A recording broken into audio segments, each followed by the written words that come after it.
Palangiškis išleido mažiausią knygą Lietuvoje. Įrišti šį ypač mažą spaudinį autorius nusprendė pats, tam buvo pagamintos specialios staklės. Knyga nei ilgiu, nei pločiu nesiekia nei centimetro. Perskaityti šią knygą be didinamojo stiklo būtų nelengva. Knyga dydžiu prilygsta 10 lietuviškų centų monetai. Kūrinio ilgis 9, o plotis vos 8 mm. Kadangi Kubilius sakė, reikia susiveršti diržus, aš galvojau, reikia ir poeziją suveršti. Nu tai čia yra 8 knygutė mano. Nu tai ir visus 7 normalius dydžių, o 8, sakau, reikia padaryti tokia, kad atitiktų Kubiliaus posakiams. Lietuvos rekordų knygoje iki šiol užfiksuota mažiausia knyga yra didesnė negu 9 mm. Todėl tikėtina, kad Palangiškio knyga bus pripažinta mažiausia.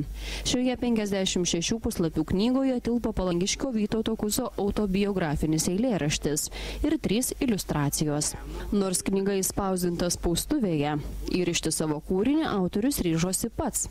Pagal jo užsakymą buvo pagamintos net specialios mažytės staklės.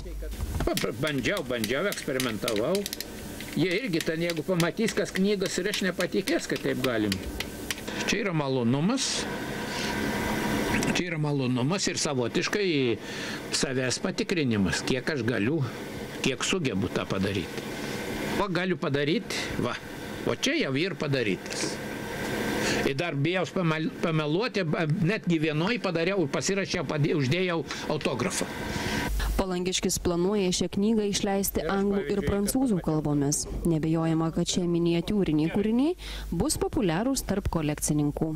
Buvau toks kaip anekdotas irgi, aš skambinu vienai anglų vertėjai, sakau, aš noriu daryti vertimą. Man gerai, Vytai, galvosiu, kaip tai, nu, sakau, yra 8 iš 9, nu tai 8 iš 9 centimetrų. Ne, sakau, mėly, tylo ragelį. Beje, Vytauto Kuzo pavardė jau yra įrašyta Lietuvos rekordų knygoje. Prieš keliarius metus jis sukūrė pačią ilgiausią Lietuvoje miniatiūrą. Jos ilgis 20 metrų.